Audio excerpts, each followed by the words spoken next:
మన ప్రభువును రక్షకుడు అయిన యేసుక్రీస్తు వారి అతి శ్రేష్టమైన దివ్యనామమున మీ అందరికీ ఉదయకాలము సర్వశుభములు సర్వదీవెనలు దేవదేవుడు అనుగ్రహించునుగాక.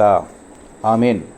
దేవుని బిడ్డలారా, ఈరోజు 4వ తారీఖు డిసెంబర్ నెల 2024 సంవత్సరము. ఈరోజు దేవుని వాగ్దానము యోహాను సువార్త 1వ అధ్యాయము 9వ వచనము. నిజమైన వెలుగు ఉండును, అది లోకములోనికి వచ్చుచు ప్రతి మనుషుని వెలిగించుచున్నది. దేవుడు తన పరిశుద్ధ లేఖన భాగము నేటి ఉదయకాలము మీ వినికిడిలో మీ జీవితంలో ఈ వాగ్దానం నెరవేర్చునుగాక. ఆమేన్. దేవుని బిడ్డలారా, దేవుడు తెలియచేస్తున్నటువంటి మాట, వెలుగు నిజమైనదై ఉండును. ఆ వెలుగు లోకములోనికి వచ్చి ప్రతి మనిషిని వెలిగించును. ప్రియ సహోదరి సహోదరులారా, ఈ లోకములో చాలా వెలుగులున్నాయి. ఈ లోకంలో మన కంటికి కనబడే వెలుగులు చాలా ఉన్నాయి. ఆ వెలుగు కొంతసేపు ఉండి కొంతసేపటి తర్వాత ఉండకుండా చీకటి కమ్ముతుంది. అయితే నిజమైన వెలుగు వచ్చి లోకములో ప్రతి మనిషిని వెలిగించుచున్నది.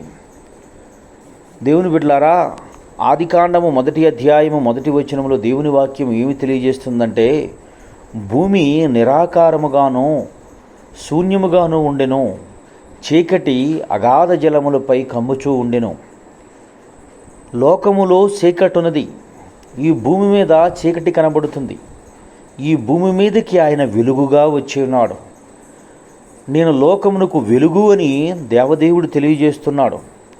ప్రియ సహోదరి సహోదరులారా, మనము గమనించగలిగినట్లయితే లోకాసువార్త 2వ అధ్యాయంలో రాత్రివేళ మందలు కాచుకొనుచున్నటువంటి కాపర్ల మధ్యకు దేవదూతలు వచ్చినప్పుడు వెలుగు వారి మధ్య ప్రకాశించినందున మిక్కులి భయపడిరి. అయితే వచ్చినటువంటి వెలుగు దేవుడు కాదు, దేవుని దూతలు.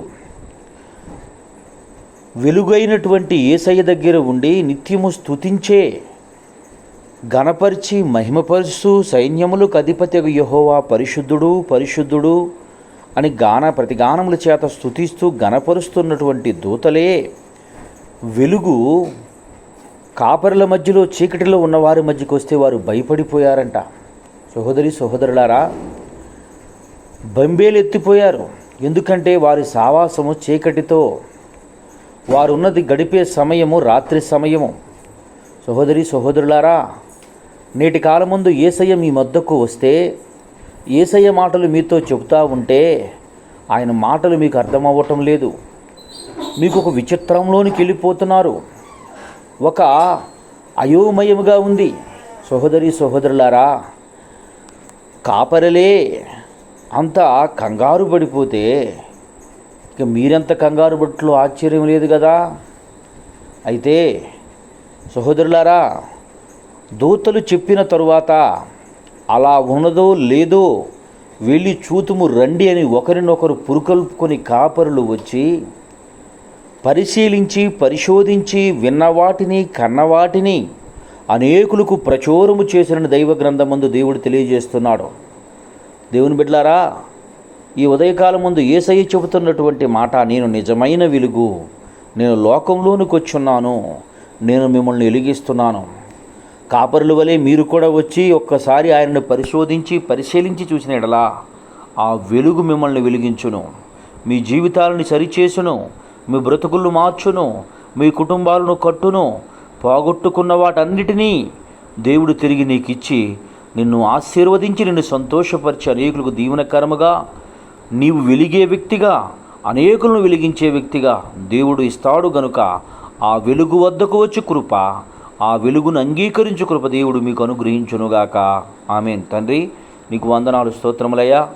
నేటి ఉదయకాలమందు ఎందరు బిడ్డలు ఈ మాటలు వినుచున్నారో వారందరి జీవితముల్లో తండ్రి వెలుగును వద్దకు వచ్చి కృప అనుగ్రహించి ఆ వెలుగును అంగీకరించే మనసు వారికి దయచేసి కృప చూపి నడిపించి నీ కాపుదల్లో భద్రపరచమని యేసయ్య నామం పేరట ప్రార్థన చేయుచున్నాను మా పరమ తండ్రి. ఆమేన్. తండ్రి అయిన దేవుని ప్రేమయు, కుమారుడు యేసుక్రీస్తు వారి కృపయు, పరిశుద్ధాత్మ తండ్రి అన్యోన్య సహవాసం ఇప్పుడును ఎల్లప్పుడూ సదాకాలం తోడి నెంబడించి నడిపించును గాక. ఆమేన్. God bless you.